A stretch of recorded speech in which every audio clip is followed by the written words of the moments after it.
Centelha Divina. Joel Goldsmith, Hipátia de Alexandria. Canalização, Professor Hélio Couto /Achou /Doutora Mabel Cristina Dias /Hipátia de Alexandria. Professor Hélio, boa tarde a todos. Esta semana, uma pessoa que está usando a ferramenta ressonância harmônica perguntou qual seria o título desta palestra. Eu disse, Centelha Divina. Ela perguntou, o que é isso? Essa resposta revela muito do atual estado da humanidade. Por quê? A pessoa que fez essa pergunta é extremamente religiosa. Então, se uma pessoa religiosa não sabe o que é centelha divina, que dirá os ateus, os materialistas? Por isso, essa questão é preocupante. Esta palestra será com duas novas pessoas, diferentes das que vieram fazer a palestra anterior, sobre História do Brasil, Escravidão /Educação. Faltou falar, na abertura, sobre Hipátia de Alexandria, que viveu nos anos 400 e pouco da nossa era, na cidade de Alexandria, no Egito. Quantas pessoas aqui assistiram ao filme Alexandria, lançado há pouco mais de 1 ou 2 meses? Quantas? 1, 2, 3, 4, 5, 6, 7 pessoas. 7 pessoas em um público já selecionado. 7 pessoas que fazem a ressonância. Se eliminarmos a questão da ressonância, porque, nesse caso, um falou para o outro, que falou para o outro, então, na verdade, você não pode contar 7. Mundialmente, quantas pessoas assistiram ao filme, quantas compraram o DVD, quantas sabem que Alexandria existiu? Alguns pesquisadores de universidades. Meia dúzia. Então, vamos contar um pouco da história de Hipátia de Alexandria, daqui a pouco. Só que a história dela apresenta exatamente o mesmo problema da pergunta da cliente a qual nos referimos: o que é a centelha divina? Ela foi morta porque falava sobre a centelha divina. E o problema persiste 1600 anos depois. Doutora Mabel, boa tarde. Vamos fazer uma viagem de volta ao passado, ao Egito Antigo, à cidade de Alexandria, ano 415 depois de Cristo. Vocês podem sentir o fervor da cidade, que era um polo cultural da humanidade naquela época, o maior durante 700 anos. Em uma tarde muito quente, muito abafada, havia uma agitação total na cidade. De repente, uma multidão furiosa retira de uma carruagem que passa uma mulher jovem e a esfola viva. Depois a esquarteja e a queima em praça pública. Durante os instantes finais de Hipátia, ela pensou o que justificaria essa crueldade, um fim como esse, se é que algo justifica uma atitude desse tipo. E a vida de Hipátia foi passando na frente dos olhos dela, como um filme. Ela retornou à infância ainda, quando, companheira do pai, em vez de brincar, preferia ir à biblioteca, à Universidade de Alexandria. Ali ela se sentia feliz, porque, desde cedo, sua grande paixão era o conhecimento. Seu pai foi seu grande mentor, um homem culto, sábio, filósofo, diretor da Biblioteca de Alexandria, e uma pessoa que ela admirava muito, porque ele não a criou para ser uma mulher comum da época. Hipátia foi criada para ser um ser humano especial, inteiro. Ela tinha uma disciplina corporal rígida aliada ao trabalho da mente. Representava o ideal helenístico da época de mens sana in corpore sano, uma mente sã num corpo são. Além de tudo, Hipátia era bela. E todos pensavam, uma mulher que tem uma disciplina assim, que é culta, sábia, que prefere os estudos, a ciência à vida comum, deve ter algum problema. Não, ela também era bela. É difícil encontrar uma mulher completa assim. Hipátia foi a primeira matemática, de que se teve notícia. E a matemática era de domínio masculino, como é até os dias de hoje. Ela era uma filósofa neoplatonista, gostava de estudar poesia, artes, religiões. Seu pai tinha muito cuidado em apontar os perigos de uma pessoa ser seduzida pelas crenças religiosas. Nunca a religião poderia limitar seu pensamento. E ela estudou astronomia, física, e era uma mulher que ensinava, aos 30 anos de idade. Foi convidada para ser a diretora da Biblioteca de Alexandria, na cadeira que pertenceu ao filósofo Plotino, cujas ideias ela seguia. Hipátia, durante aqueles instantes finais, reviu sua vida. Qual era o problema?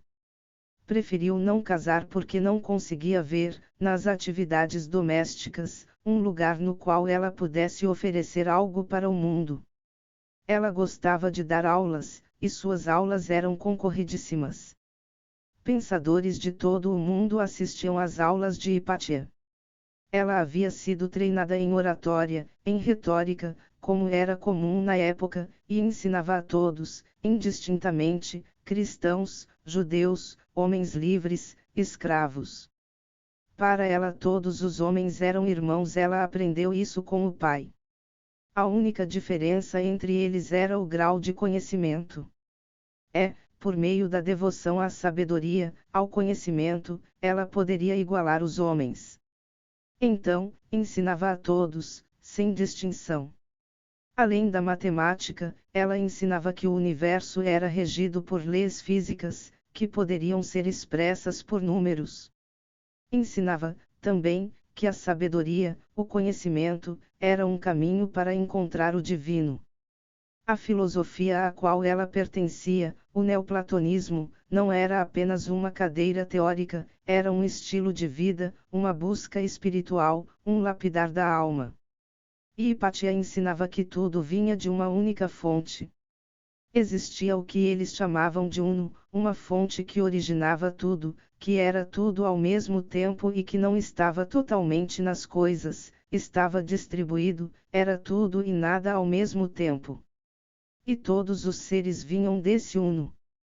Portanto, ela tinha um livre pensar, em uma época onde era difícil falar algo dessa natureza, porque o que aparecia na época, o que surgia muito fortemente, era o cristianismo, que passou de religião intolerada a religião intolerante, pois tudo que não fosse incluído nas escrituras, toda leitura diferente, deveria ser eliminada. Por isso, ela era considerada a figura do mal, do livre pensar. Hipátia tinha uma forte ascendência sobre os religiosos, que foram seus alunos, sobre o prefeito da cidade na época, e isso incomodava muito o clero. Na época, o clero dizia que as mulheres não deveriam ser apresentadas às ciências exatas porque isso levaria o mal até elas, que, por natureza, já eram seres maliciosos. Engrandecendo o mal nas mulheres, haveria uma desordem, além de um problema doméstico, porque elas não poderiam mais executar essas atividades, e isso traria discórdia ao casamento. Além de tudo, Hipátia criticava a teologia cristã. Ela percebia, por meio de seus estudos filosóficos, que o cristianismo tinha se afastado muito dos ideais espirituais de seu fundador, e isso não foi tolerado. Por essa razão, tornou-se o alvo de uma intriga política e religiosa que criou um plano para incriminá-la como uma bruxa. Afinal, uma mulher que conhecia tanta astronomia e que podia prever eclipses só podia ser uma bruxa. Isso é coisa do demônio, era o que se falava na época. As mulheres todas que trabalharam com ciências, com astronomia, até bem pouco tempo eram assim consideradas. Então, toda uma trama político-religiosa desencadeou o fim de uma mulher extremamente culta, sábia e que já vivia o real sentido da centelha divina. Tentaram calar Hipátia pensando que assassiná-la seria a solução para o problema. Mas hoje vemos que ela está aqui e traz essa mensagem para todos. É muito difícil, nos dias de hoje, encontrar pessoas que estejam dispostas a canalizar mensagens de outras dimensões. Isso exige muito trabalho e poucas pessoas se dispõem a se expor publicamente dessa maneira, deixando o ego de lado. Por isso, esta é uma oportunidade excelente, que todos nós temos de conversa e relembrar os bons tempos de aulas. Tentam calar Hipátia até hoje, toda vez que tratam a mulher como um objeto de consumo, cujo ideal de perfeição, único para ela, é o próprio corpo. Toda vez que tentam caçar uma mulher como se fosse bruxa, tentam assassinar Hipátia novamente. Isso ocorre todos os dias. Na antiguidade, não havia as facilidades de hoje. Tudo era muito difícil na época. A única ferramenta que existia era o pensamento. Por isso era preciso observar a natureza para tentar explicar tudo aquilo, pois só existia o pensamento e poucas ferramentas para trabalhar. Havia a retórica, o questionamento, as discussões, e ali, com tão pouco, fazia-se muito.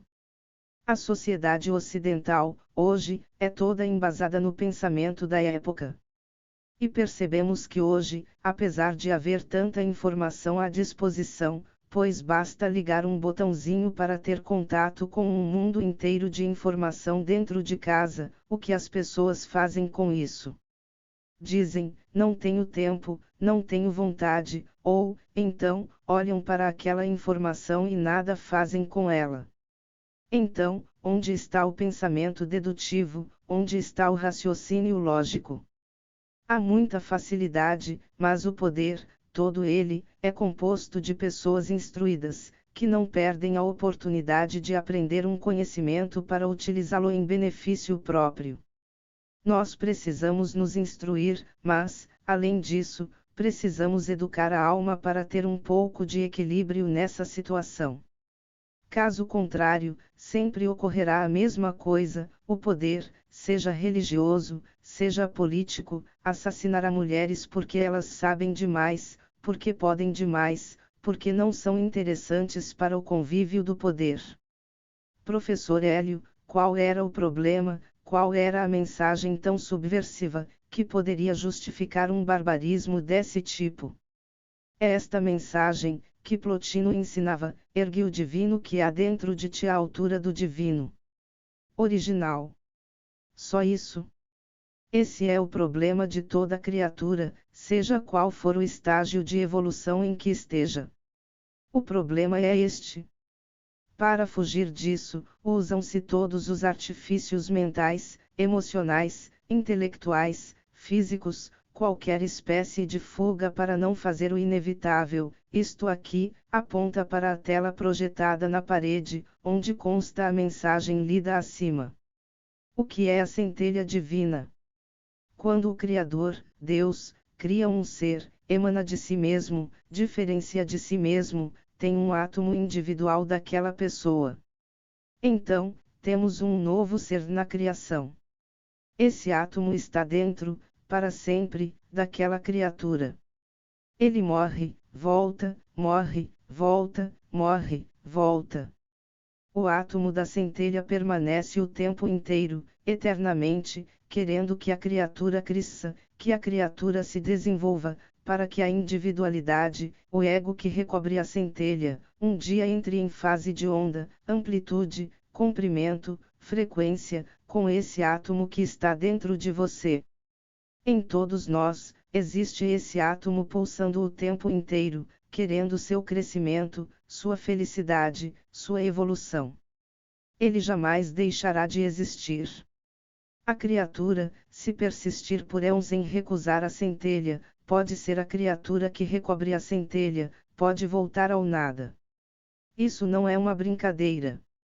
Se a pessoa persistir no mal e recusar a evolução, mais cedo ou mais tarde pode ser desfeita. Vocês acham que não é possível evoluir eternamente? Quando a regressão começa, regride-se até a fase animal e, nesse caso, o espírito passa a ter formatos de animais. As lendas da história e a mitologia contam isso, falam que lobisomens, vampiros etc. são espíritos que, ao longo da evolução, tiveram formatos de animais.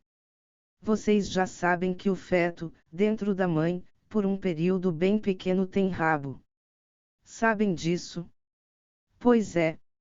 Desde que é gerado, o novo ser, biologicamente, vai refazendo todo o caminho da evolução pela qual passou, desde se tornar uma centelha individualizada até virar um espírito humano.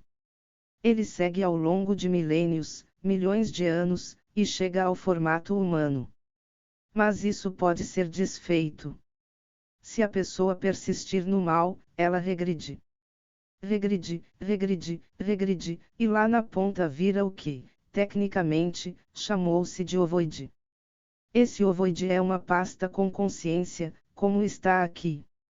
A mesma consciência de que vocês que estão sentados aqui teriam, e muitos têm, sendo uma bola de gelatina, com essa consciência.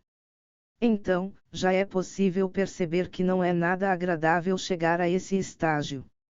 Se isso persistir, pode-se tirar a centelha e colocar um outro invólucro que resolva dar seguimento a ela, que dê a ela a oportunidade de se individualizar.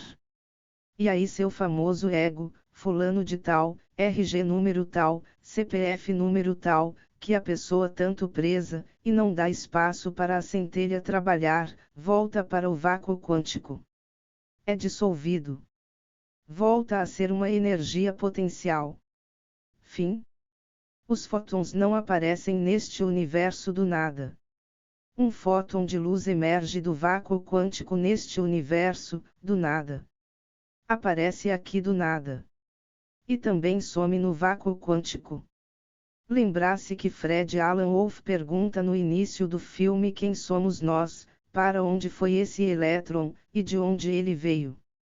Isso acontece todos os dias, o tempo inteiro, no universo. Então, se esse ego persistir em ser contra o Criador, contra o universo, seja feita a vossa vontade, ego. Ele desaparece. Não é muito comum isso. Normalmente, empurra-se com a barriga milênios e milênios e milênios e milênios, quanto se pode empurrar.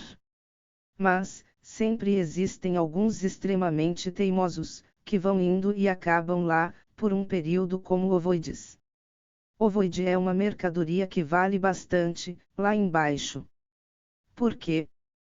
Porque é uma massa que tem consciência. Uma bolinha, uma gelatina, com consciência. Tem ego, que é gigantesco, por sinal. Vocês se lembram daquela pessoa que falou, eu não rezo o Pai Nosso, porque eu não sei qual é a vontade dele, se bate com a minha. Então, essa pessoa tem um tremendo ego. E é um grande candidato a ser ovoide. Pois é, mas no dia que você virar ovoide não terá perninha, não terá bracinho, não terá onde se esconder, pois você é uma gelatina. Qualquer um vem e pega a gelatina, coloca no bolso e vai embora. E faz um estoque de ovoides. Como é uma consciência, tem grande utilidade. Pode-se pegar um ser, criar um ser artificial, que possui cabeça, tronco e membros, mas sem alma, sem espírito. Ele precisará de algo que o ename, certo? Então, coloca-se o ovoide nesse outro ser artificial e ele passa a ter um ego. Esse ego é hipnotizado e passa a executar as funções que recebe. Essa é uma das formas que, lá embaixo, o povo manipula um ovoide. Essas coisas raramente são ditas, pois vocês já sabem, não se pode assustar o povo. Mas alguém precisa fazer esse trabalho. Existem muitas pessoas dizendo filhinhos, amai-vos uns aos outros, e passa a mão na cabeça. E o filhinho faz o quê? Faz gesto de tapa numa mão com a outra, na mãe, no pai, em todo mundo. E chega uma hora que só falar filhinhos não adianta. É preciso usar outra pedagogia. E aí é preciso pessoas que se disponham a dar voz àqueles que possam, queiram vir dar a mensagem, não tão light como as pessoas gostariam. No universo, existe um trabalho infinito para ser feito. Há lugar para todo mundo trabalhar. Não é preciso piratear o trabalho de ninguém. Mas a lei do menor esforço diz, para que estudar, para que fazer N iniciações. Não é mesmo? Para que ter um trabalho insano, dia e noite, para se elevar mental, espiritualmente, como Hipatia fez. É muito mais fácil ser pirata. Novamente, daremos novo aviso sobre o trabalho, as chaves de Nefertiti. Vocês sabem que existe esse trabalho que está sendo desenvolvido, está em andamento. As chaves de Nefertiti permite à pessoa entrar por vários portais, vivenciar, ao vivo e em cores, o que acontece nos portais, receber as instruções. Então, tudo aquilo que é falado aqui, as pessoas podem checar na prática, entrando no portal.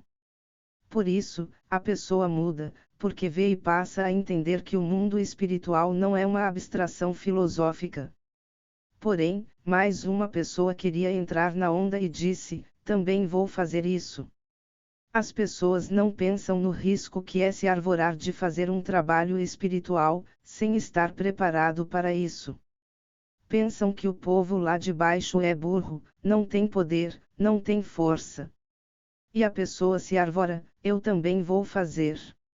E mais uma pessoa. Aí, essa pessoa recebe a seguinte instrução: não é para fazer isto. O que a pessoa fez? Ela foi ao portal, entrou e falou com quem estava lá: eu também quero fazer. Posso? E qual foi a resposta? Não pode. Ponto. Quer se alistar em outro trabalho. Existem dezenas para serem implantados na face da terra. Agora, pegar o bonde andando é fácil. E pior que isso é a santa inocência de achar que o bonde só anda por esta sala, que o bonde vai daqui até a Vila Bastos, bairro do município de Santo André, São Paulo, entendeu? Que é um lugar tranquilo, que o bonde não vai andar na Avenida Industrial, área de prostituição, às 3 horas da manhã. A pessoa se esquece de que o bonde passa por Alexandria em 400. E vocês viram o que aconteceu. Então, para se arvorar, diz: eu vou fazer um trabalho espiritual, se prepara, porque isso é levado num oba-oba total, nesta dimensão. Reclamaram que o Hélio deu muita dura em uma palestra passada. Será que as pessoas não entenderam que não foi o Hélio quem deu a dura? Quem veio naquele dia e quem deu a dura? Existe uma coisa semelhante entre nós, de cima, e eles, de baixo, seriedade. Lá embaixo eles levam extremamente a sério tomar o poder do universo. E lá em cima, nós, também, levamos extremamente a sério espalhar o bem pelo universo. Portanto, é antagônico total. Quem fica no meio, já sabe. Muitas vezes é o pato que vai passear na beira do rio, com os crocodilos só com os olhinhos para fora da água. Então, mais uma vez, já está avisado. Vai ficar gravado, para que isso passe à frente, para que se alguém, um dia, perguntar será que pode? Será que não pode? Bom, existe um DVD no qual um depoimento, gravado ao vivo, diz que, não pode. Não é preciso se dar ao trabalho de entrar no portal para perguntar, certo? Já está avisado, não pode. Todas as pessoas são, potencialmente, canais. O que impede que elas sejam um canal atuante? Adivinhe. 3 letrinhas, ego. É aquilo que está lá, aponta para a projeção na parede. Para ser canal, você tem de sair do lado e deixar que o divino assuma o controle, integralmente. Não é meio controle, não são 3/4, é integralmente. E quem está disposto a pagar esse preço? Porque, se você estiver integralmente envolvido nisso, a proteção vai existir. Mas, se não estiver, estará sujeito a chuvas e trovoadas. Médium de meio período não existe. Médium que vai ao boteco, que bebe, não existe. Porque, assim que você for e tomar o primeiro trago, o que vai acontecer em sua meninge? Ela é aberta integralmente, e então, a porta está aberta para o negativo tomar conta de você. Sabiam que o álcool passa direto pela meninge? A meninge é que protege de toda substância tóxica, mas o álcool abre esse caminho. Então, quando você bebe, está sujeito a tudo. Ah, então não posso beber. Não, não pode. Se quiser trabalhar, não pode. Ah, posso perder tempo com jogo de futebol. Vocês acham que a centelha vai se distrair com jogo de futebol, além do mais medíocre como são os de hoje? Não dá para sua centelha se distrair com astronomia, astrofísica, mecânica quântica, algo realmente desafiante intelectualmente. Não, nós queremos que a centelha engula uma dose cavalar de televisão, rudimentar, hipnótico, só para manter o status quo social do jeito que é mantido. É isso que você faz. Uma belíssima tortura que é feito com a centelha. E a centelha aguenta, aguenta, aguenta e aguenta, milênio após milênio. Tanta inutilidade, tanta futilidade, tanta vulgaridade. Só tititi. Só fofoca. E está lá, a centelha. Esperando. Será que ele vai querer estudar, crescer, evoluir? Será? Está difícil, não é mesmo? Mas, como o amor de Deus é infinito, ele fica lá, dentro de você, esperando, esperando, esperando. E quando aparece alguém que fala, centelha divina, pronto, mata. Porque não se pode falar que Deus está dentro da criatura. Não se pode falar isso. Isso é ruim para os negócios, é ruim para a guerra, é ruim para as fábricas de armamentos, é ruim para Wall Street, é ruim para tudo que rege este planeta, o poder. Doutora Mabel, vocês conseguiram entender, então, que a centelha é a mesma coisa que a fogueira toda. É a mesma luz, só que a fogueira é enorme, é o todo. A centelha é uma faísca dela. Tem as mesmas propriedades, as mesmas qualidades, querendo brilhar. E por que, então, o todo, a fonte, o uno, dê o nome que quiser, Deus, porque ele faz isso, se ele é tão pleno? Porque ele se divide gerando todo esse caos. Já se perguntaram isso alguma vez? Qual é a lógica disso? Com essa mente que nós temos aqui, não vamos resolver essa questão. Nós tentamos criar uma estrutura mental para isso, para entender com a nossa mente, com a nossa personalidade, algo que está muito acima. Na verdade, ele faz isso por pura generosidade. O vácuo quântico, a fonte, o todo, é puro amor. Então, ele se doa, ele se divide. Porque amor é divisão. Ele se derrama, e ele gera seres e mais seres e mais seres, à sua semelhança. Essa centelha, ela fica encapsulada e se esquece dela própria, temporariamente. Isso é o bom da brincadeira, esquecer para depois lembrar. Tem outra coisa, o que ele ganha por meio de nós. Será que nós somos apenas poeirinhas que dão trabalho a ele só? É isso que nós somos. Na verdade, Deus evolui, através de nós. Outra heresia, não é? Ele evolui por meio da sua criação. Ele se experimenta. Ele, como tudo, como todo, não pode experimentar todas as possibilidades. Então, ele se divide nele mesmo como uma mão, os dedos de uma mesma mão. A separação dos dedos. Só aparente. Mas a raiz é a mesma. E assim é conosco. Qual é o problema de entender que nós somos a mesma coisa que Deus? Que Ele está dentro, e quando eu digo dentro, não é no meu interior, é no meu exterior também, e entender que todos nós temos a mesma origem.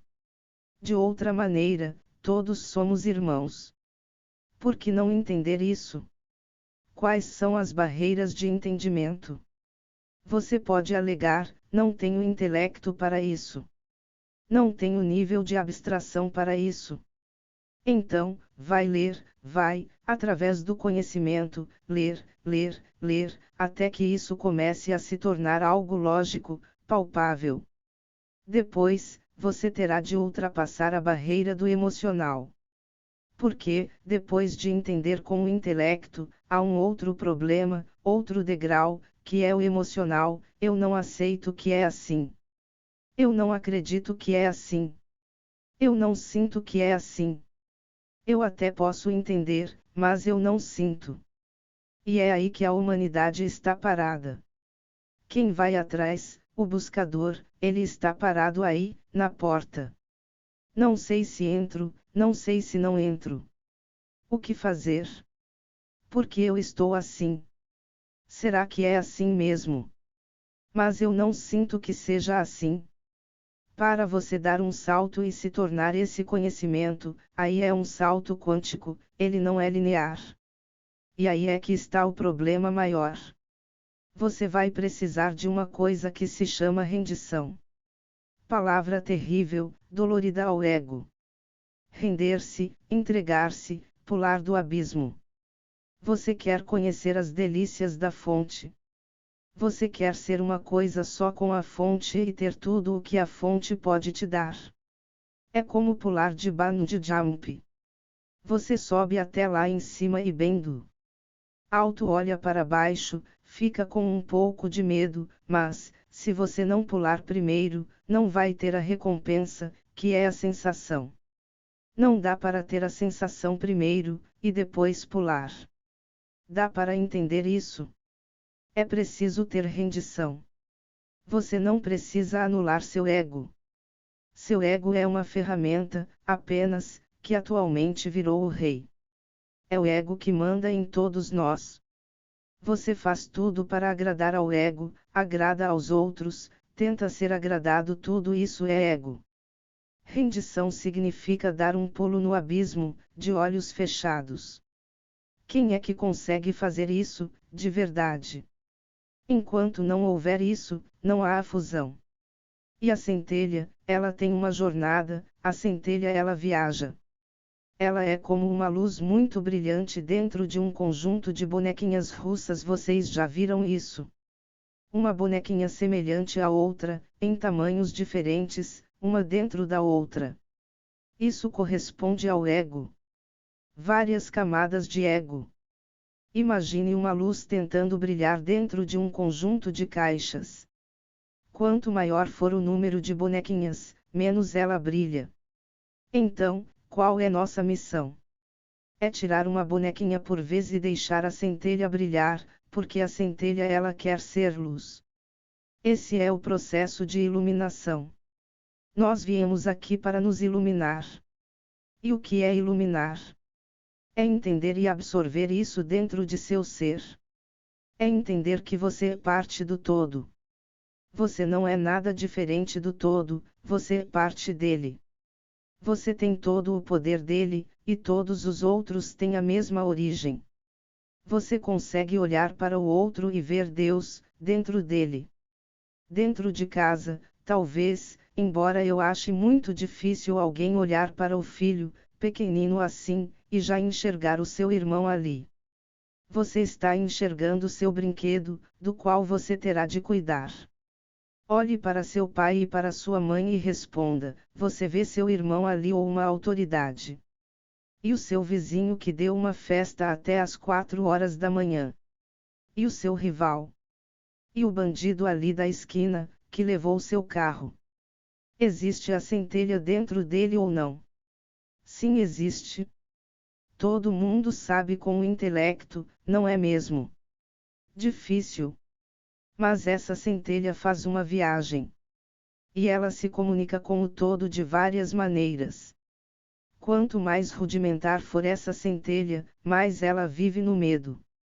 Então, um homem bem primitivo, uma centelha, ainda, que tem muito ego em volta, que tem pouca consciência, ela tem medo, e tem medo de Deus, e eu vou falar aqui Deus para dar um nome, agora, certo? Poderia ser todos os outros nomes que eu já falei aqui. Mas tenho medo de Deus, ele julga, ele pune. Então, eu tenho de agradá-lo. Sobe um pouquinho mais na consciência, aparece aquele homem que vê que ele tem um pouquinho de poder pessoal, mas ele precisa que Deus o ajude. Então, é o homem que reza muito e pede, roga o tempo todo, o tempo inteirinho está pedindo a ajuda e o auxílio do todo. Ajude-me a ter mais dinheiro, a conseguir o que eu quero. Porque esse mundo aqui envolve competição. Então, se eu tenho um parceiro a me servir, do naipe do todo, isso é muito bom, não é mesmo? Caminha um pouquinho mais. O homem viu que há uma paz dentro dele e ele denomina essa paz de Deus. Ele vê o mundo lá fora ser destruído, mas ele tem paz interior. Muitos místicos são assim. Conseguem um pouco de paz, mas não se comprometem com o exterior. Isso, também, é uma escravidão, também é vibrar no medo.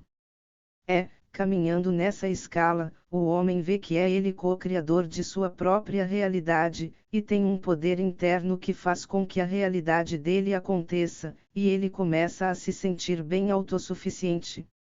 Alguns, até, nem precisam mais de Deus. Eu posso tudo, eu sei dominar, aqui, a minha realidade. Isso é a pura fantasia.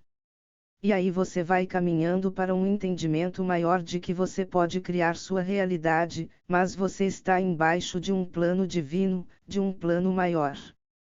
E de que Deus é o Todo-Poderoso. É a vontade dele que prevalece. Para, finalmente, você dar o último passo da iluminação, que é Eu sou Deus. Não há mais certo ou errado, não há mais dualidade que é o que nos escraviza aqui, nesse plano. Então, eu sou Deus. Portanto, eu sou amor, e todos os problemas, lá fora, se encerraram. Não há mais o que eu tenha de consertar. Essa é a visão de um iluminado. Essa é a viagem da centelha divina. Professor Hélio, antes de chegar ao Joel, nós temos uma mensagem para vocês. A vida é um caminho infinito, em cuja trajetória, por vezes, nos perdemos. Passamos por ela como viajantes. Diferentes personagens em portos diferentes. Nossos maiores erros são cometidos em nome do medo. Tememos perder a juventude, o poder e os tesouros materiais e do coração. Travamos batalhas contra países e impérios poderosos. Procuramos nos preparar, durante toda a jornada na Terra, para ser vitoriosos em todas as disputas. Mesmo quando ganhamos todas as batalhas, por vezes nos perdemos de nós mesmos. O confronto com seu rosto no espelho da consciência, após deixarmos esta vida, é o nosso maior tribunal. Ali são julgados seus crimes de guerra, só que, nesse caso, você é o réu, o promotor, o juiz e o executor da sentença. Quando nos despimos do corpo material, podemos ver a beleza, sem retoques, da nossa alma. Sem colares ou taieiras, somos coroados com uma guirlanda de luz. Nenhum tesouro se iguala a esse. Nem milhões de súditos, nem uma infinidade de terras ou suntuosos palácios ou efêmeros momentos de prazer. Quando desembarcamos deste lado, nos igualamos. Nosso verdadeiro poder é medido pelo grau de consciência com o qual chegamos aqui. Um poder que não serve para dominar ou subjugar ninguém.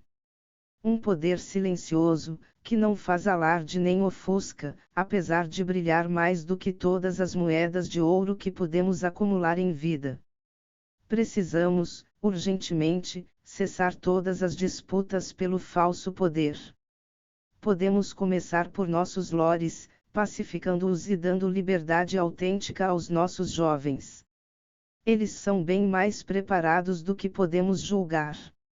As guerras começam nos lores, nas escolas e até mesmo nos templos.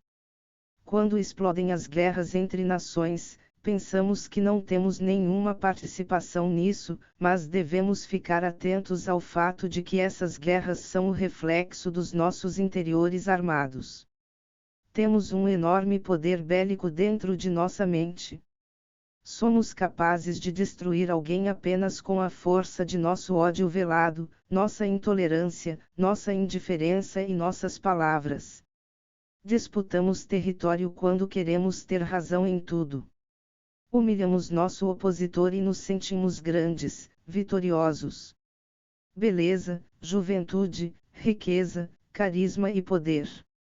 Quantos puderam ter tudo isso numa só vida, ao mesmo tempo? Podemos ficar inebriados com esse coquetel e nos identificar com o personagem.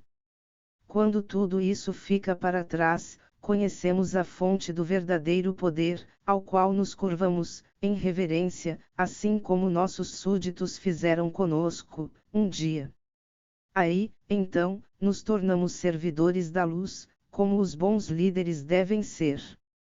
A vida é assim, um dia, somos homenageados, no outro, homenagearmos aqueles que nos abriram as portas para que pudéssemos estar aqui hoje, trazendo essa mensagem para todos aqueles que têm sede de saber e marcham, gloriosos, a trilha da evolução do ser. Cleópatra.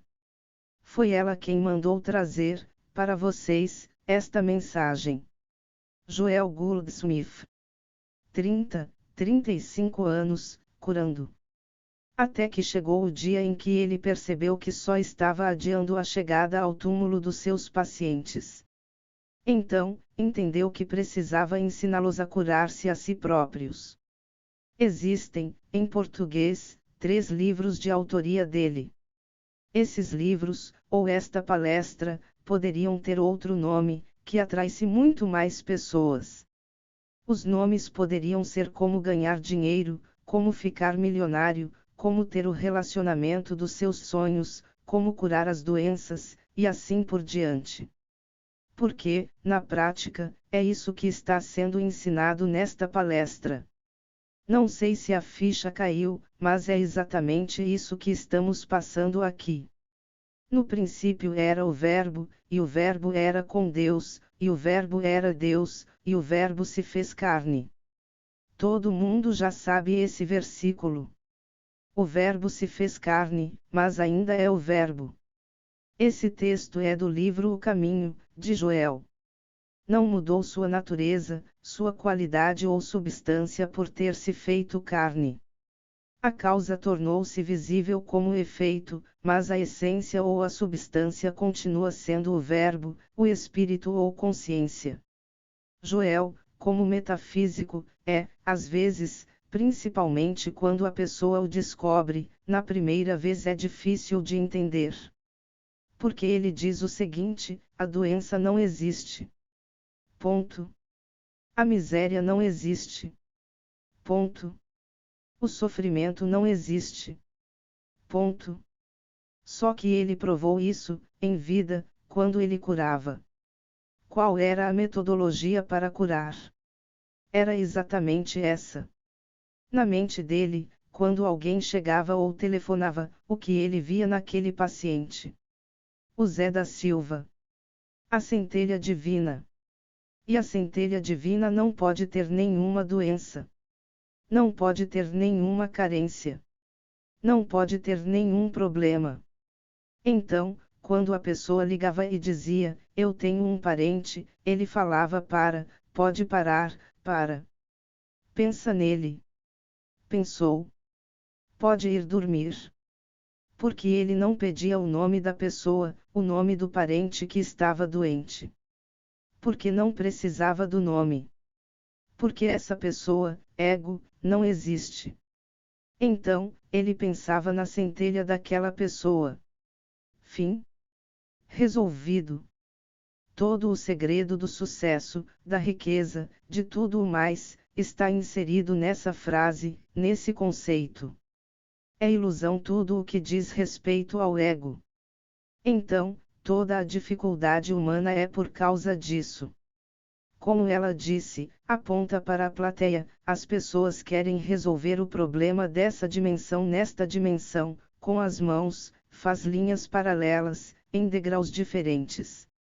Se vocês assistirem ao documentário, Quem Somos Nós, versão estendida, no final há um desenho animado mostrando o povo da segunda dimensão, comprimento e largura, aí você traça uma reta, eles não podem passar.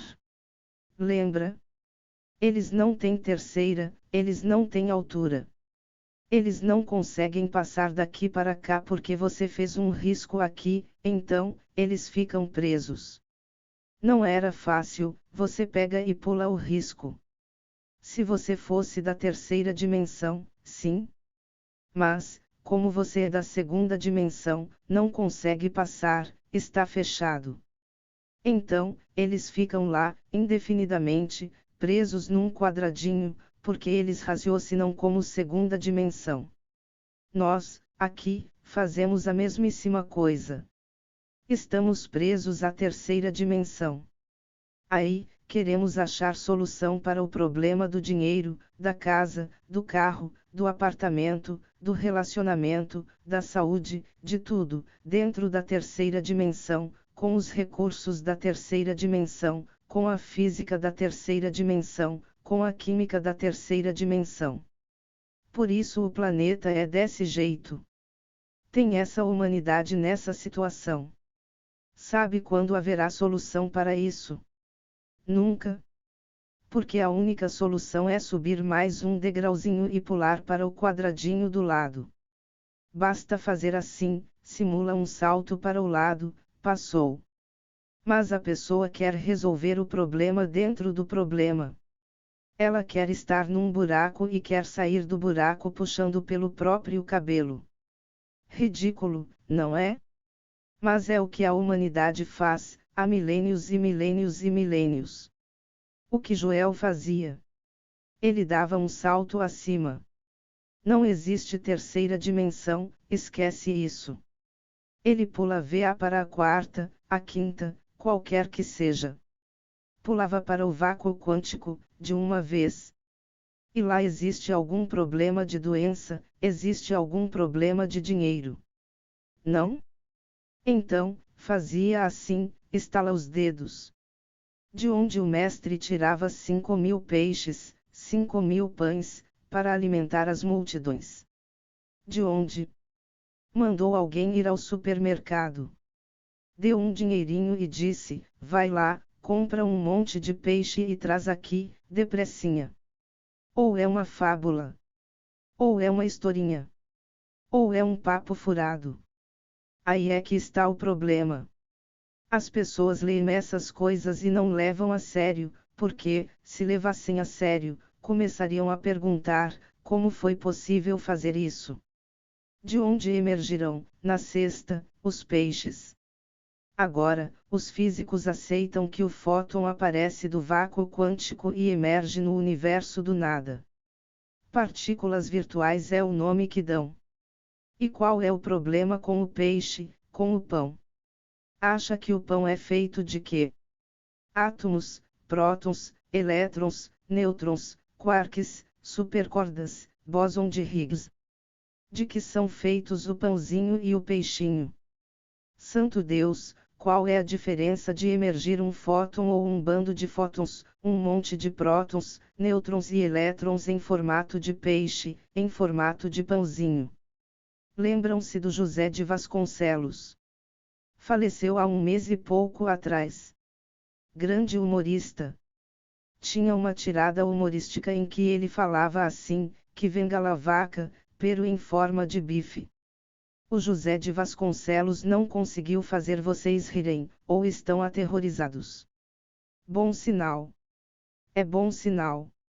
Quem sabe, se ficar bastante aterrorizado, você comece a levar a sério, epa, epa.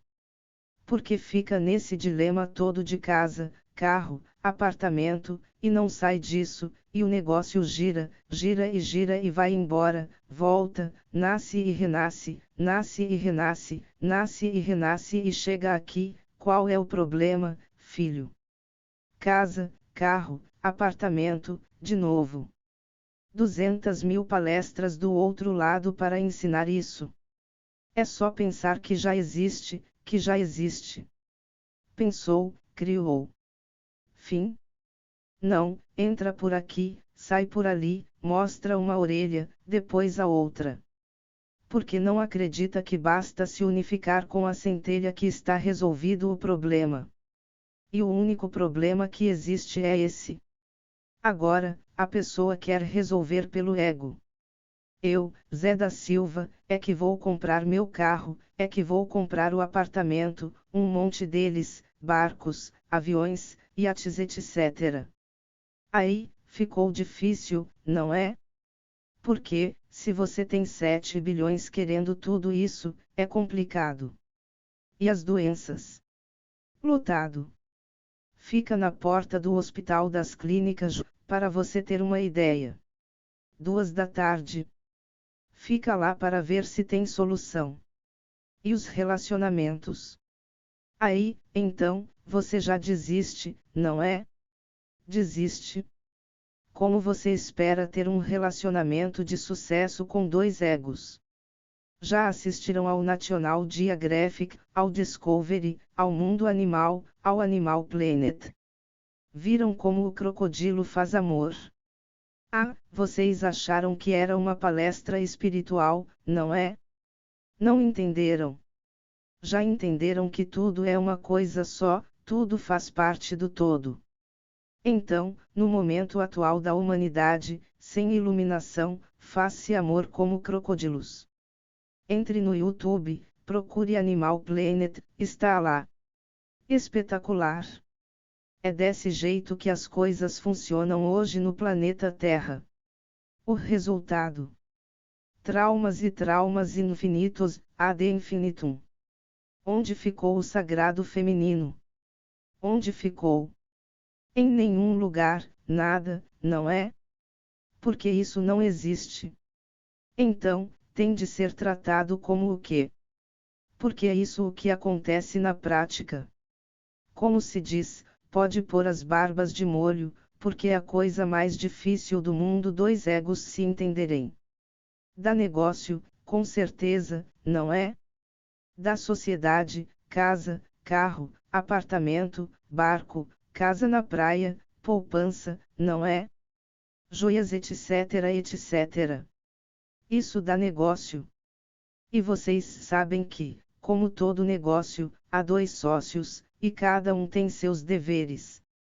Aí, os humanos terrestres criaram uma terminologia espetacular, deveres conjugais.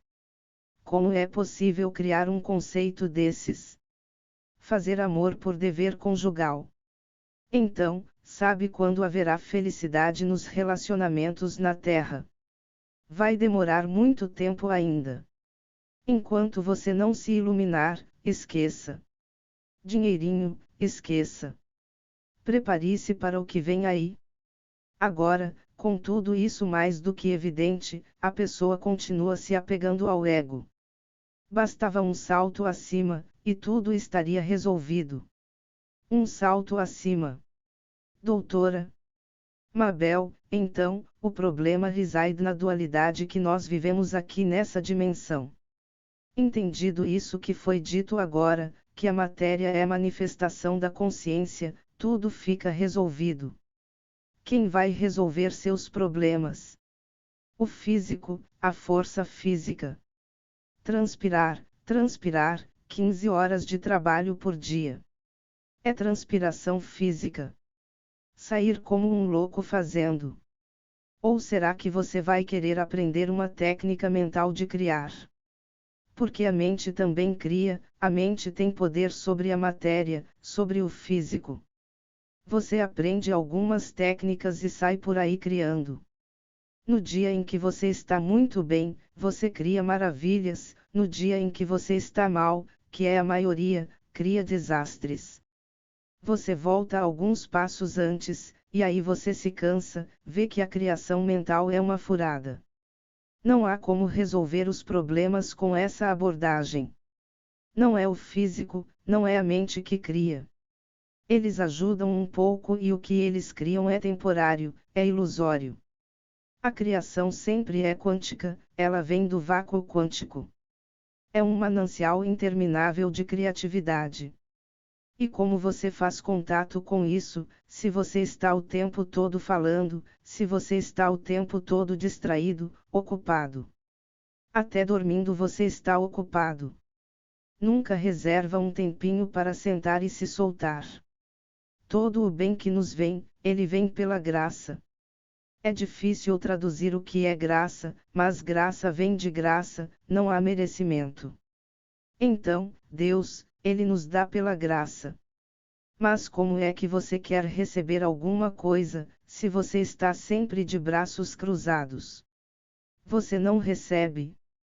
Ele está dando o tempo todo, e você está fechado em si mesmo, em loop, o tempo todo revirando os próprios problemas. Você só trafega no ego, na mente. Então, todos os problemas vão ser resolvidos pela consciência, basta soltar. Quando você está doente, corre para o médico. O médico pergunta quem é você. O que você sente, dá um nome para a sua doença e você já incorpora essa doença com todos os sintomas, tudo muito florido. Depois você recebe um remédio, um tratamento, uma cirurgia, para essa doença. Só que, nessa visão de hoje, da centelha divina, isso é uma ilusão. A doença não existe por si só. Ela não tem vida concreta. É claro que nós percebemos, não sejamos tolos, não é mesmo? Os efeitos dela na nossa vida, mas ela não existe como algo concreto. Ela é a ausência da saúde. Então, nós temos saúde/doença, abundância/miséria, harmonia/desarmonia, sempre no desequilíbrio, uma hora aqui, uma hora ali. Quando queremos curar alguém, isso é possível. Basta que você enxergue a perfeição dela, somente. Um ser perfeito? Não me interessa há quanto tempo você está doente, o nome da sua doença, se você já tomou algum remédio, como você se sente. Você é uma centelha, você é perfeito, você se cura. Por quanto tempo isso dura? Até o próximo pensamento negativo, até o próximo medo ali na esquina. Então, não adianta ter um curador aqui de plantão. Vai se formar uma fila enorme de pessoas e, na próxima esquina, estarão doentes novamente. Jesus dizia: eu te curo, pode ir embora. Vai e não peque mais. O que é pecado? Pecado é errar o alvo. Você tem um alvo. Quando você se desvia dele, você está pecando. Se houver pecado novamente, pensamentos desse nível, a doença retorna, a falência retorna, a desarmonia retorna. É por aí o entendimento que se tem de ter, sair daqui hoje e pôr isso em prática. Basta aquietar a mente, deixar o ego de lado, porque, mesmo se você fizer uma cura aqui, quem está fazendo essa cura? Sou eu. Não? Se você pensar assim, não vai nem fazer a cura. Você é só um canal, um receptáculo de toda a inteligência. Ela flui através de você. A cura nunca é sua, o milagre nunca é seu, sempre é do todo. Então, isso traz um conforto muito grande. Você olha para um problema, enxerga Deus nesse problema, Deus nesse doente, Deus nessa falência, e você faz contato com Ele e deixa que Ele traga a você essa resposta. Mas você tem de ouvir. Você está ouvindo. Você não está ouvindo. Professor Hélio, quando se faz uma cura, por exemplo, quando uma pessoa diz que tem um problema no fígado, o que o curador real faz? Ele vê o fígado daquela pessoa perfeito. É só isso. Ele o sente perfeito. Não pode ser mental, por isso não funciona. Porque em visualização, imaginação, mental, ele não acredita. Acreditar é sentimento, crença. Então, a única forma de ter uma cura é quando se sente o fígado perfeito, o rim perfeito, seja lá o que for. Embora a pessoa esteja colapsando a função de onda do fígado doente. Na literatura médica há um caso super interessante. Em 1957, na Califórnia, um doente terminal de câncer foi ao médico. E o médico não tinha mais o que fazer, em termos de medicina. Mas, esse doente era um grande pesquisador de literatura médica sobre a doença dele. Ele colapsa cientificamente, ele conhece toda a fisiologia da doença. Então, chega até o médico e diz: Doutor, fulano, em tal lugar, desenvolveu uma droga experimental que dizem ter ótimos resultados. O médico, que já conhecia a história do placebo, disse: Excelente. Vamos dar a você essa droga. Volte daqui a uns dias. O sujeito volta, injeta-se nele qualquer coisa, ou uma pílulazinha de açúcar, e em 2, 3 dias, o câncer some. Ele está curado. Está vendo? Tudo foi resolvido. A droga funciona. Pode ir para casa. Depois de algumas semanas, ele continua lendo as revistas médicas e descobre um artigo dizendo que, talvez, aquela droga não funcione, pois são necessários mais estudos. Em 3 dias, o câncer volta totalmente. Ele retorna ao mesmo médico. O médico, já conhecendo a história, diz: tem razão. Nós demos a dosagem errada a você. Agora, vamos fazer direito. Injeta-se, novamente, qualquer coisa nele e, em 3 dias, o câncer some. De novo, ele volta para casa, e agora tudo está resolvido. Passam-se 6, 7, 8 meses, ele continua lendo as revistas. Descobre um artigo dizendo que, depois de inúmeros testes, tal droga provou-se ineficaz contra o câncer. Ele morre em 2 dias. Isso é um fato, um fato. Curou, voltou, morreu. Enquanto ele acreditou que aquele medicamento, aquela pílulazinha, curava, não foi uma gripe que desapareceu, foi um tumor, sumiu, estalar os dedos. Voltou, sumiu, voltou, e assim fica. É isso que a humanidade faz. Bom, a doença é uma excelente distração. É desconfortável, mas distrai bastante, não é? Porque você tem de ir para baixo e para cima, para baixo e para cima, certo? Fica viajando, fazendo um monte de coisas, você se distrai. E troca figurinha. O que é muito bom. Relacionamentos. Então, você tem um monte de amigos, amigas, vizinho, parente, aí todo mundo troca as figurinhas. Eu estou doente. Não, não, eu estou mais. Não, não, não, eu estou mais. Não, não, não. Eu estou pior que você. Você acha que o ego vai deixar você ter uma gripezinha qualquer? Não, você precisa ter coisas impactantes. E assim vai a vida. E se levar bem a sério, parte logo, depois volta para cá e aí tudo continua como antes. Estar doente serve, maravilhosamente, para fugir do crescimento pessoal. Sim, exatamente. O Hélio teve um cliente uns 15 anos atrás, e ele o visitou, umas 5 vezes. Na 5ª vez, o problema estava resolvido, aí o Hélio perguntou a ele: tudo certo? Exames, ok. Está bem. Acabou. Então, agora você pode voltar a trabalhar. Fazia 5 anos que ele não trabalhava. Nunca mais a família falou com o Hélio, nem ele, nem ninguém. Bastou dizer: agora você pode trabalhar, fim. Acabou.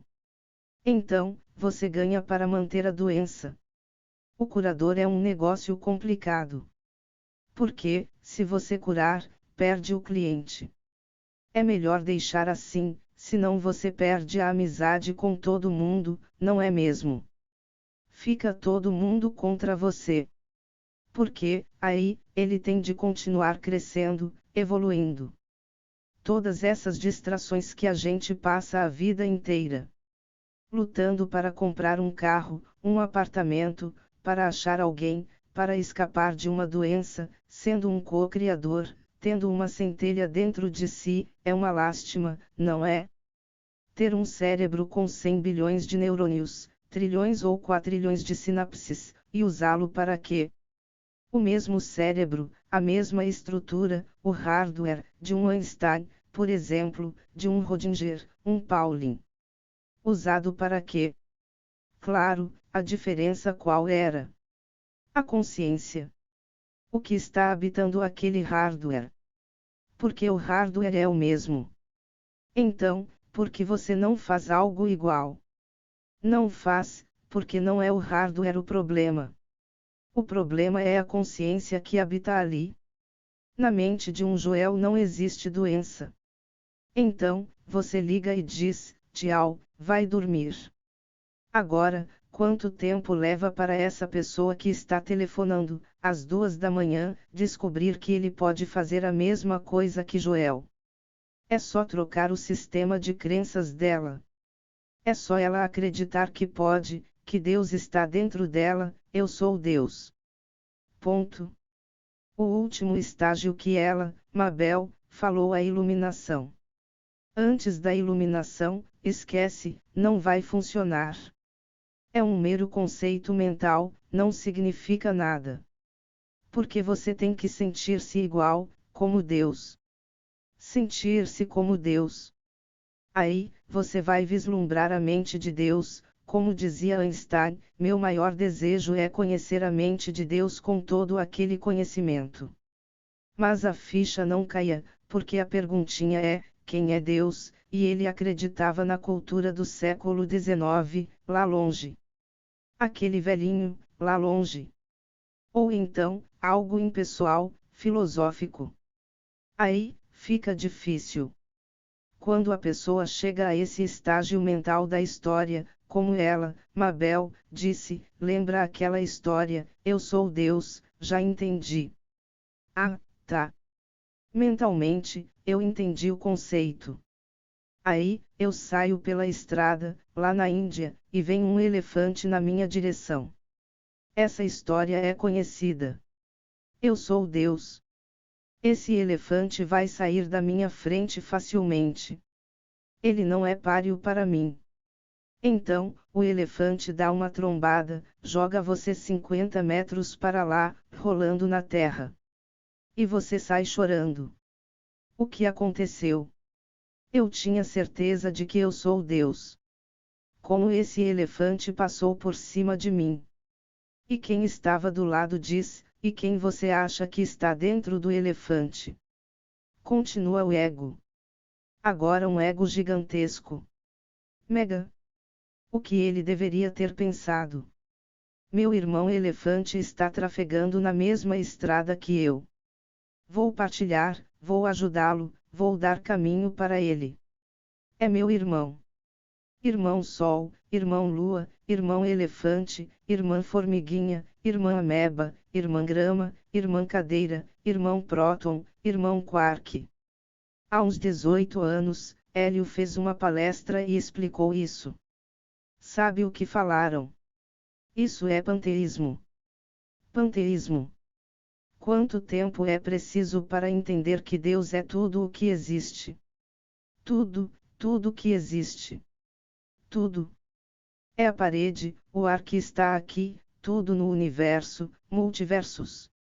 A substância da qual você é feita é Deus. A substância da qual seu cachorro é feito é Deus. A substância do seu bife é Deus, e assim por diante. Então, o problema fundamental é quem é Deus. Deus é tudo que existe. Será que é difícil isso? É tudo que existe. É a energia que permeia tudo o que existe. É a própria energia. Isso é o todo, indivisível, onipresente, onipotente, onisciente. Por que ele recebe esses adjetivos? Como ele pode estar em todos os lugares? Porque só existe uma coisa, ele. É uma única onda, na verdade. Isso é diferenciação atômica, quando vira parede, 116 elementos químicos, luz congelada, só isso. Não existe diferença alguma. Tudo que existe é Deus. Pronto. Entendido isso, acabaram-se os problemas. Basta haver mudança de consciência em você, mudança de percepção da realidade, que tudo está resolvido rapidamente, muito rapidamente. Isso é suficiente para surgirem negócios, aparecer dinheiro, aparecer sócio, surgirem infinitas possibilidades. Tudo. O normal é a prosperidade, o crescimento, a realização, a alegria. Esse é o normal. O normal do universo, o normal de Deus. Amor. Então, se você sair de lado, deixar ele habitar em você, ele trabalhar, ele pensar, ele sentir, está tudo resolvido. Ele vai sentir.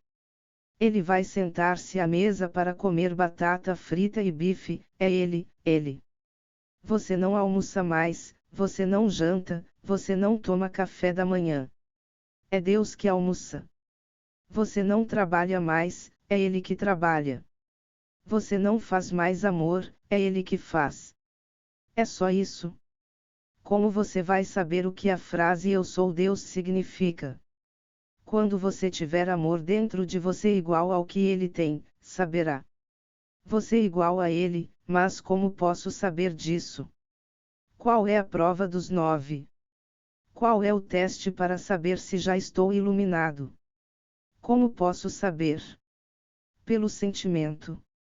É simples. É simplíssimo. Você sente igual a ele? Não? Então, está a caminho ainda. Enquanto não sentir igual, estará a caminho. Por isso só existe um Mahatma Gandhi, um Nelson Mandela, um Martin Luther King. Porque em bilhões de pessoas são raríssimas as que falam, eu vou deixar ele habitar, vou me fundir, porque é isso que acontece, na prática. Fusão, a mesma onda, amplitude, comprimento. Aí você vai sumir. Não, você não vai sumir. Você está num estado de fusão. Posso matar uma pessoa? Não, não pode. Não pode porque Deus não mata, então você não pode. Posso prejudicar os outros? Não, não pode. Posso jogar meu tempo no lixo? Não, não pode. Deus estuda o tempo inteiro. Esse é o problema. É por isso que as coisas demoram. Ou você não quer? Você acha que Deus não quer encher sua loja de clientes? Que Ele está castigando você? É sua percepção. Viram o que Cleópatra falou? Trata-se de percepção da realidade, de hipnose. Ao sair da hipnose, enxergar, rasgar o véu, descortinar, você vai perceber que só existe uma coisa, você já é, você não tem alternativa. Vamos falar de outro jeito, você não tem alternativa, queira ou não queira. Pode se opor quanto quiser, vai dar naquilo que já foi falado. Você é Deus, se contrariar receberá energia negativa, miasma, antimatéria, sofre. Seu ego sofre, ele não sofre, seu ego sofre.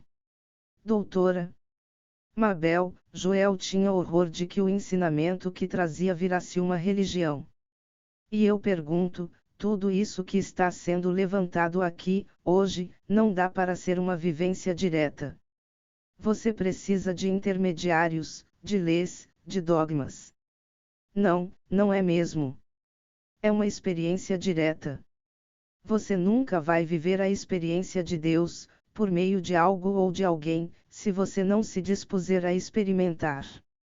Da mesma maneira que a ressonância não deve virar uma religião. É capaz de acontecer isso um dia, não é? Hélio vai trabalhar em outras paragens, e aí alguém levanta o dedinho e diz: bom, eu sei o que ele queria dizer. Então, vamos escrever, vamos às escrituras. Existiu o JC, aqui ao HC. Só trocamos o nome. Vamos interpretar o que ele pensava. Mas eu estava lá, eu assisti a todas as palestras, eu estava junto, eu ouvi. Que fundamento existe nisso? Nenhum. É preciso ter regras. Alguém precisou dizer para Jesus não roube, para Buda não mate, para Lao Tse não cobice a mulher do próximo. Isso são regras. Foram necessárias há muito tempo atrás, mas a única regra que vale é ame aos outros como a si próprio. E quem é você?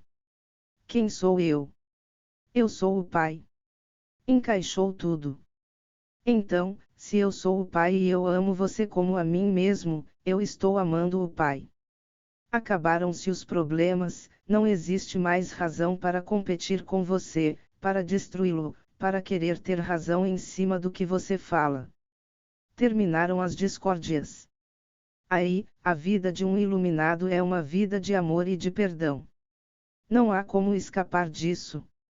E esse amor não é uma tentativa mental. Você tem de amar. Então, vou fazer bastante força para amar. Ninguém ama com a mente. O amor é um sentimento que transborda. É como gratidão. Ele transborda.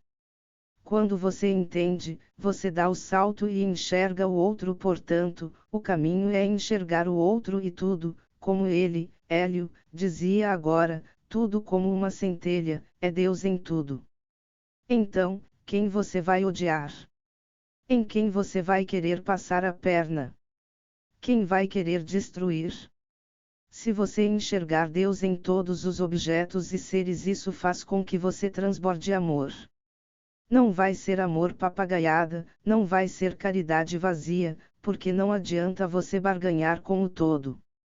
Pedir, pedir, pedir, prometer, fazer sacrifício. Ele não deseja isso. Não quer nenhum sacrifício. Isso é inútil. Todos os seus pedidos são inúteis. Vocês já perceberam que algumas vezes vocês pedem e recebem, e outras vezes que pedem não recebem. Qual é o plano atrás? Isso é merecimento. E sobre o perdão? O perdão humano é aquele perdão que deixa o outro, você é benevolente com o erro do outro, olha, eu te perdoei, está bem. Isso é o perdão humano. O perdão divino é olhar e não enxergar o que perdoar, não há motivo para perdoar. Mas, as consequências de seus erros vão trazer, para você alguns problemas. O mundo não é assim. O universo não é assim, sai fazendo e eu perdoo você e está tudo certo. Existem leis físicas que, por eletromagnetismo, fazem com que o que você plantou você colha. Isso é uma lei. Mas você pode, se viver na dualidade, fazer o bem o tempo todo para conseguir o reino. Não vai conseguir, assim. Não é esse merecimento. Toda a sua virtude, aqui, ela não pesa. O que pesa é a sua consciência por trás dela. Quando você faz por fazer, porque é da sua natureza fazer, você não está preocupado com o resultado lá na frente. Você faz porque sua natureza é fazer o bem, é sua natureza amar, é sua natureza perdoar. Aí, sim, você fica inocente perante sua própria consciência. E isso é iluminação. Não há regras em cima disso. A única regra é esta: olhe no outro, veja você mesmo. Você seria capaz de fazer mal a si mesmo. E uma pessoa iluminada não tenta corrigir os erros em volta dela. Isso é o mais difícil de entender, não é? Para ela não, ela entende que isso não é possível. Um iluminado apenas ilumina. Aliás, essa é a viagem da centelha, tornar-se luz.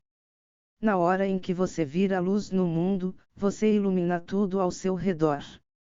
Você não tem de consertar nada ou ninguém ou nenhuma situação.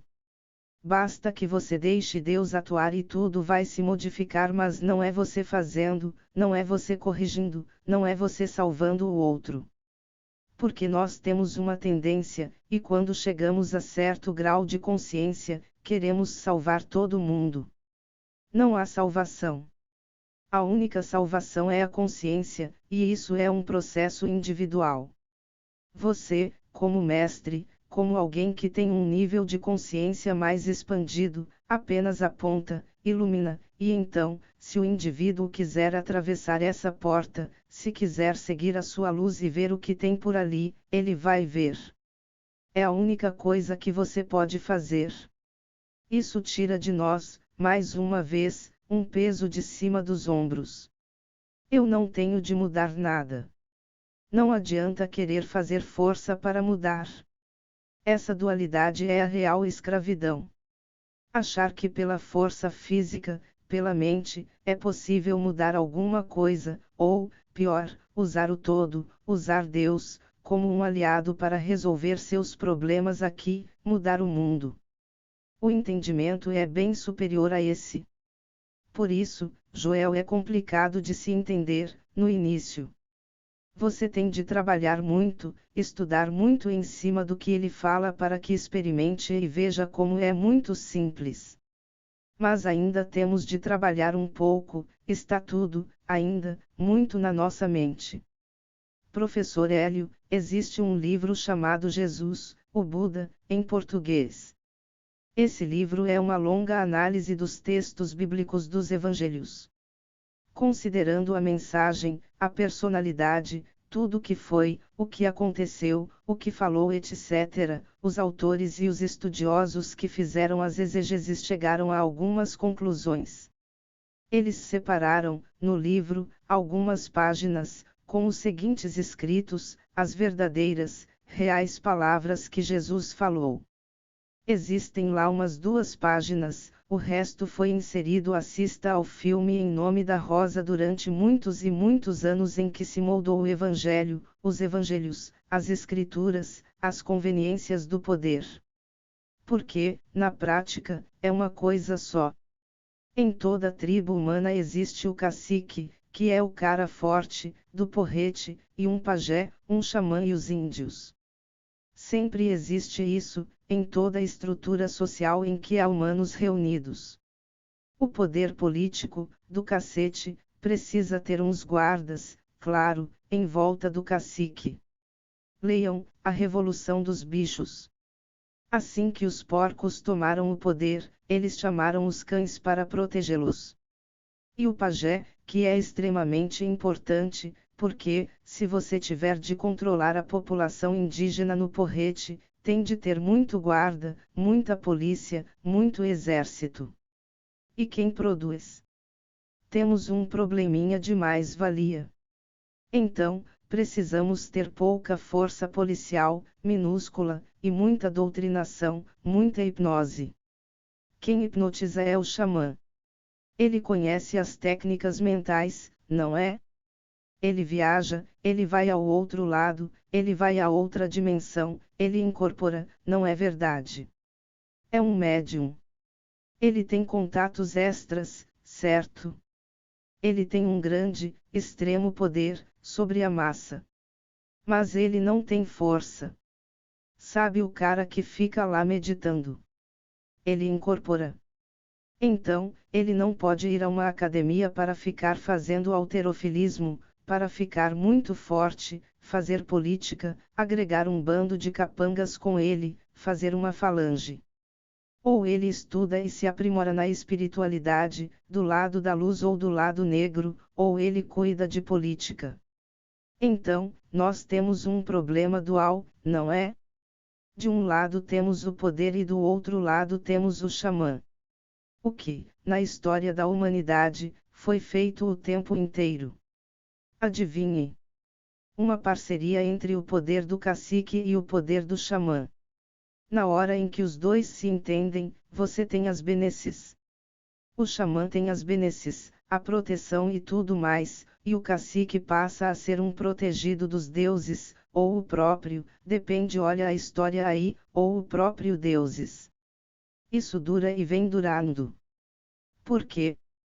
A massa indígena não cresce, não evolui, não expande a consciência, não faz conexão direta, não faz ligação direta com o todo. Ela precisa do xamã, então está sob controle. Os dois se unirão, está tudo certo. Foi o que aconteceu, exatamente, em 400 e pouco, com Hipátia. Na hora em que Plotino disse vamos fazer uma ligação direta com o todo e acabou esse problema. Isso foi considerado a heresia da heresia da heresia. O poder constituído tremeu na base, literalmente. Se o povo seguir esse ensinamento, acabou nosso poder, nós não somos mais nada aqui, nada, vira pó. E o dia em que a humanidade tiver essa consciência, que pode acontecer assim, estalar os dedos, tudo isso mudou. No caso, casa, carro, apartamento, quando a pessoa chega e diz, estou falido. Não está falido. Eu estou falido. Não, não está falido. Estou cheio de dívidas. Não tem dívida nenhuma. E assim vai. Entra ano e sai ano e a conversa é essa. Se a pessoa entende-se, não existe falência, você não está falido. Você não deve para o banco, você não deve para o cartão de crédito. Você não tem doença nenhuma. Basta acreditar nisso, na própria mente. Você não tem de ir ao banco olhar nenhum extrato, você não tem de abrir a porta da garagem para ver se o carro está lá. Lembrar-se de que tudo o que pedirem, crendo que receberam já recebeu, passado, receberão o verbo está no futuro. Já recebeu, pediu, já recebeu, acabou. Agora, se você se levantar e olhar a garagem e o carro não estiver lá, cancelou, porque você não teve fé. Colapso da função de onda. Há 2000 anos não havia como falar colapso da função de onda, hoje, já é um problema. Mas, é exatamente isso que ele disse, pensou, criou. E ele disse outra coisa, lá na frente. Ele não disse assim, eu não disse, vós sois deuses. Ele disse. João. Ele falou, eu não disse. Vós sois deuses. Porque esse versículo não é divulgado. Vocês sabem que, até pouco tempo, em um seminário católico, os padres não liam toda a Bíblia. Que os garotos que iam lá, para se tornar sacerdotes, liam partes selecionadas. Que eles já pegavam uma versão editada da Bíblia. E vocês acham que, aos domingos, vocês leem o que, quando pegam o jornalzinho daquele dia e de todos os 364? Nos 52 domingos, vocês leem o que? É sempre a mesma coisa. Porque não pega, espera, pode parar. Vamos ao versículo tal. E isso aqui. Porque isso não se pode fazer. Tem o imprimatur, lembra? Imprimatur da igreja. O livro está banido se não receber o imprimatur. O que mudou desde 400 até agora? O que mudou na terra? O que? As roupas. É tudo a mesma coisa. Agora, para resolver essa questão, é simples. É muito simples. Hélio já pensou nisso há muito tempo. Porque, quando Hélio estudou tudo isso para se preparar e poder chegar aqui na frente, ele sabia que ia ser bombardeado, é simplíssimo. Você, um ser de luz, de magnitude, faria isso? Essa é a pergunta. Ponha-se no lugar dele. Você faria isso? Você, da magnitude do mestre, chutaria o cambista, as mesas, jogaria tudo no chão. Você faria isso? Você tem coragem de fazer isso? Você, que já tem aí alguns gramas de bondade no coração, faria isso? Joel faria isso? Joel olharia o mercado e não veria nada. Cambistas, onde? Não estou vendo nada. Porque isso é ilusão, é maia. Não existe esse mundo aqui. quando Buda sentou e ficou lá, e o tempo foi passando, quando ele vislumbrou que o mundo, o universo, dissolveu-se na frente dele, a dança de Shiva. Fritjof Capra teve a mesma visão na praia, está lá no O Tal da Física, na primeira página. Capra estava sentado na praia e viu todo o universo à frente dele dançando, as partículas dançando. Outro dia, uma neurologista, que teve um AVC ao vivo, tomando banho, viu a parede flutuar, o braço dela flutuar, viu tudo, tendo um AVC. Ela aproveitou essa experiência para ver o mundo quântico. Leiam o livro dela. Está no YouTube também. Então, é simples responder a essa questão. Há muita manipulação em torno do que foi escrito lá. Como você vai saber o que é verdade e o que não é verdade? Pelo sentimento. É simples. É só tentar, não é? Tente se colocar como um ser de luz e veja se você se preocupará com isso. Agora, você quer jogar em Wall Street. Então, você passou a ter problema. Aí, você vai ter problema de dinheiro. Mas, se o Wall Street não existe para você, a abundância é infinita. Dinheiro vem, dinheiro cai do céu. Cai, vem, sem parar. Sobre a questão de falar com a cabeça, mas o coração não sentir, mandaram-me dar o seguinte recado hoje: nem todo o que me diz Senhor, Senhor entrará no reino dos céus, mas, sim, o que faz a vontade de meu Pai que está nos céus. Esse entrará. Então, vocês querem uma palavra que ele falou. É essa. Falar é papo. A questão é fazer. Se você faz sem se preocupar com as consequências mundanas, você já está no nível da iluminação. Se você ainda está preocupado com o que o povo vai falar, com o que o vizinho vai falar, com o que a mulher, o marido, o cunhado, o tio, o cachorro, o papagaio, o que o povo vai achar, está muito longe ainda, muito longe. Esta é a questão, porque não se faz. O ego. O que vão falar?